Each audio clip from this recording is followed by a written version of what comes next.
Bienvenue. Si vous voyez une pub qui vous dit « Vivre la joie, l'amour, l'ouverture, la confiance, des sensations exceptionnelles, à chaque instant, et ce, gratuitement », vous signez tout de suite, non? Eh bien, cette pub, ça serait une pub pour la méditation.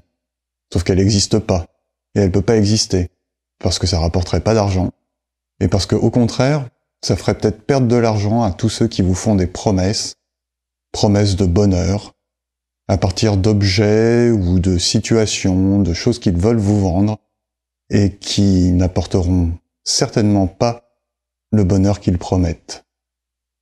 La méditation, c'est pas un truc austère ou ésotérique. On pense que c'est nul parce qu'on sait pas ce que c'est. On a des images de moines qui s'obstinent à pas bouger, à fermer les yeux, qui sont enfermés dans une grotte, qui vivent pas dans notre réalité, ou alors des hippies complètement allumés, ou encore des sectes. Mais essayez de remplacer ces images par une image de vous, plein de joie, de santé, de vitalité, d'énergie, de désir, avec un grand sourire façon banane sur la figure, toute la journée. Ça fait pas plus envie comme ça? Eh ben ça, c'est vivre l'état méditatif. C'est cool, c'est fun, c'est sexy. C'est vraiment trop bon. La méditation, c'est un temps avec soi, pour apprendre à se connaître, physiquement, émotionnellement, mentalement, et surtout pour rencontrer sa sagesse intérieure. Et se connaître, c'est vivre de la magie. Vraiment un truc de dingue. De la magie qui a rien à voir avec les contes pour enfants façon Harry Potter. Mais vraiment voir la magie qui est en nous et la magie qui est dans le monde et la vivre à chaque instant. C'est vraiment dingue. Parce qu'on ne nous a jamais appris à nous connaître, ni à voir la magie du monde. Alors du coup, on cherche des sensations fortes, des trucs un peu stimulants qui font monter l'adrénaline, des émotions un petit peu wouhou à vivre. Mais en fait, tout ça, c'est là pour compenser le fait qu'on se connaît pas. Alors que dans le fin et le subtil, il y a vraiment des sensations, des trucs hallucinants à vivre. Aujourd'hui, il y a un concept qui est bien à la mode. C'est la balance bénéfice-risque. Alors c'est quoi les bénéfices de la méditation? Comme je le disais tout à l'heure, vivre la joie, l'ouverture, l'amour, l'harmonie, la santé, la confiance, des sensations extraordinaires et nouvelles à chaque instant. C'est vivre une condition physique plutôt chouette, avec des ressources en énergie, de la vitalité. C'est aussi vivre le calme intérieur et le calme mental, la confiance en soi, la confiance en la vie. Et vivre la confiance en soi et la confiance en la vie, c'est vivre sans peur. Allez, un dernier bénéfice, vivre l'état méditatif, c'est aussi vivre dans le désir en permanence. Le désir de vivre et d'expérimenter des trucs, d'expérimenter tout ce qu'on peut. Et c'est un désir tellement profond, tellement excitant, et en même temps qui se vit dans le calme. Bref, quelque chose de vachement bien. Donc voilà pour les bénéfices. Les risques? Aucun. Allez, si. Perdre 15 minutes par jour. Mais bon, de toute façon, les 15 minutes par jour, on les perd d'une façon ou d'une autre pour essayer de se ressourcer d'une manière ou d'une autre, et souvent inefficacement. Bon, alors qu'est-ce que c'est que méditer? Il y a plusieurs compréhensions du terme. La compréhension la plus facile, c'est disséquer une idée, un concept, le triturer jusqu'au bout, en voir tous les aspects, essayer d'en faire le tour. C'est une façon de cheminer vers la connaissance. Quand je pose cette question, on me répond souvent, c'est faire le vide, apaiser le mental. Mais en fait, ça c'est des conséquences, c'est pas un objectif. Méditer, effectivement, ça permet de faire le vide en soi et d'apaiser le mental.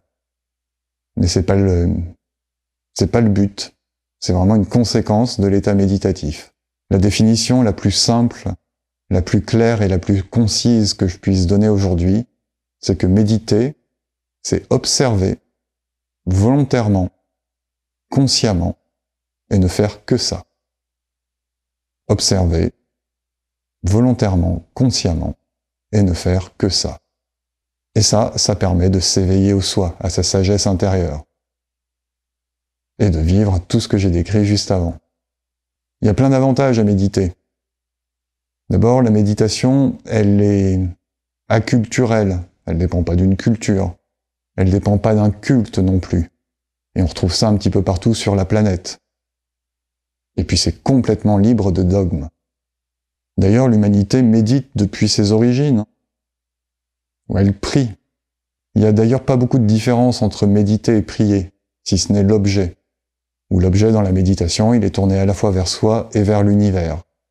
Mais de mon expérience, il y a beaucoup plus de façons de méditer que de prier. Ça, c'est chouette, parce que ça permet de se renouveler tout le temps. Et si vous priez déjà, c'est top. Essayez quand même la méditation, vous allez voir, ça élargira peut-être le champ des possibles. Il y a tellement de formes et de façons de méditer différentes que chacun peut l'adapter à ses besoins et à ses envies. Autre avantage, la méditation, zéro contrainte. Si ce n'est peut-être celle d'avoir l'intention de méditer. En plus, la méditation, ça se pratique au rythme et selon la compréhension de chacun. Et puis enfin, la méditation, c'est peu sujet à stigmatisation et c'est assez dans l'air du temps. Mon truc à moi, c'est la méditation par l'observation des ressentis corporels et la méditation de l'archer. De toutes les formes de méditation que j'ai essayées, méditation par la visualisation, l'observation, l'écoute, la respiration, la récitation de mantras, pour moi, c'est les méditations sur la sensation qui procurent, qui amènent le plus efficacement un état méditatif. La méditation par l'observation des sensations corporelles, vous imaginez même pas tout ce qu'on peut ressentir dans le corps. C'est vraiment un truc de dingue. La finesse des sensations, la magie des perceptions, toutes les indications que le corps donne, hallucinant. Et puis le corps, c'est un objet méditatif infini et fiable. Fiable parce que c'est nous, c'est notre référentiel intérieur, et puis parce que le corps ne ment jamais. La méditation de l'archer, c'est un truc qui vient du zen. Dans le zen, on peut utiliser les arts et les arts martiaux pour atteindre l'éveil à soi, l'éveil à plus grand que nous. Et la méditation de l'archer, non seulement elle répond à mes besoins d'observation des ressentis corporels, mais elle amène un truc dans le centrage et dans la posture qui sont bénéfiques au quotidien. Vachement bien. En plus, c'est fun, c'est ludique. Dans les arts martiaux, on dit que le tir à l'arc, c'est le plus vertueux des arts martiaux. Et dans le zen, on dit que c'est une voie d'accès privilégiée à l'éveil. Le principe, il est simple. C'est qu'on apprend au cerveau à se concentrer sur les bonnes choses. C'est-à-dire la posture, le geste et le ressenti. Et comme ça, le cerveau arrête de divaguer sans fin. Et il y a tellement de bénéfices au quotidien. Je peux même pas les lister tellement ce que ça permet de vivre est hallucinant. Bon, alors comment méditer ? Là aussi, quand on sait pas ce que c'est, on s'imagine que c'est tout un truc un peu compliqué, qu'il faut s'asseoir en lotus ou mettre un pied derrière la tête, enfin... En fait, c'est juste hyper simple. Ça peut se faire à peu près dans toutes conditions. Mais pour commencer, c'est bien de s'asseoir confortablement, le dos droit, c'est-à-dire pas avachi, pas appuyé contre un dossier, et puis dans un endroit calme. Après, quand on est exercé, la méditation, ça se fait n'importe où. Même dans le métro, même au milieu de la foule, dans les grands magasins, on peut méditer n'importe où. Mais au début, c'est bien d'être dans le calme, à l'extérieur. Ça va nous aider à trouver le calme à l'intérieur. Donc assis, confortablement, pas un truc austère, pas assis sur une planche de fakir, juste une bonne chaise, dos droit. Et puis on se met à observer. Observer quelque chose. À l'extérieur ou à l'intérieur. Moi je préfère l'intérieur, mais il y a beaucoup de techniques de méditation qui se font par l'observation d'objets extérieurs. On observe, on détaille, on est vigilant à ce qui se passe, à l'intérieur de nous comme à l'extérieur de nous. Alors évidemment, au début, des pensées vont arriver. Mais c'est ok. Le cerveau, il est fait pour ça. Il produit de la pensée. Il pense que c'est comme ça qu'il existe. Donc, il va y avoir des pensées qui viennent. Tiens, qu'est-ce que je vais manger ce soir? Qu'est-ce que je vais faire cet après-midi? Ouh là là, c'est compliqué en ce moment avec ma femme. Pourvu que mon banquier arrête de m'emmerder. Bon, bah quand ces pensées, elles arrivent, c'est ok. On essaye de pas s'y accrocher. On les laisse passer. Alors au début, on va s'accrocher, puis on va se faire tout un film. Et quand on se rend compte qu'on s'est accroché à la pensée, bah, on revient à l'observation attentive et volontaire. Et sans se juger. C'est parfaitement ok de suivre ses pensées. On n'est tellement pas habitué à les laisser vivre leur vie sans s'y accrocher, et on va certainement pas se juger pour faire un truc auquel on est habitué.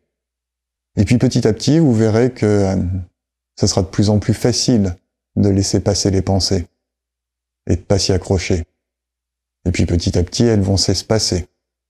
Jusqu'à un moment, laisser place à un calme intérieur. Un truc juste où le mental a cessé de produire des pensées et à divaguer en permanence. Vachement bien. Alors l'état méditatif, au début, il va pas être facile à atteindre. C'est-à-dire que ça va pas venir tout de suite. Ça va prendre quelques minutes, 5-10 minutes. Et puis à un moment, vous allez contacter un truc vraiment chouette.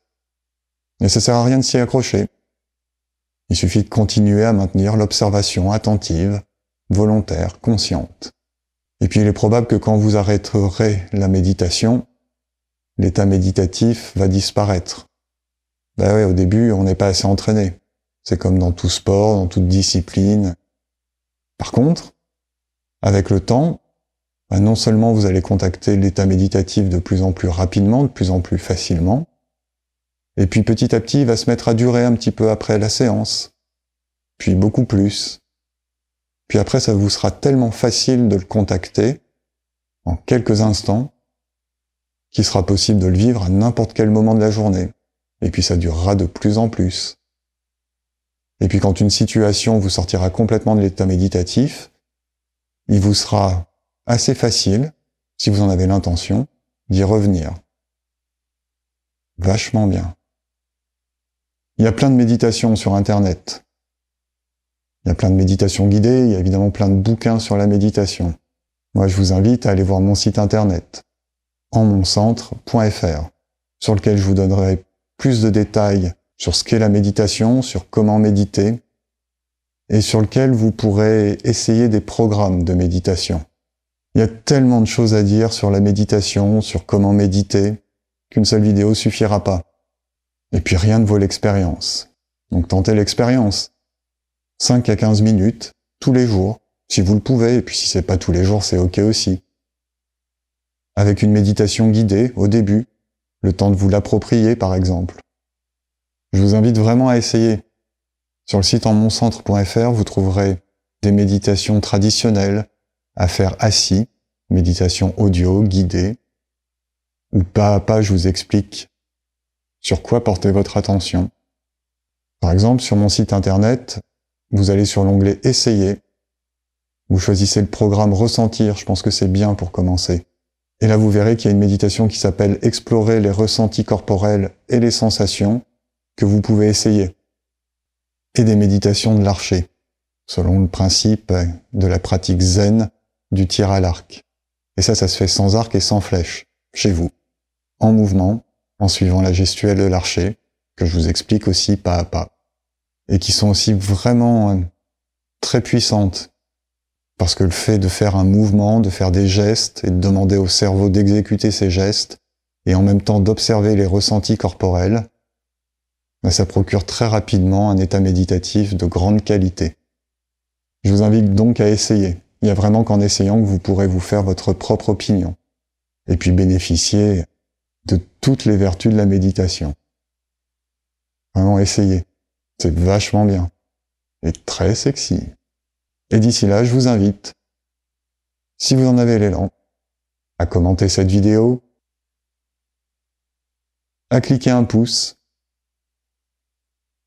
à la partager, à vous abonner à la chaîne et à méditer. Belle méditation à vous!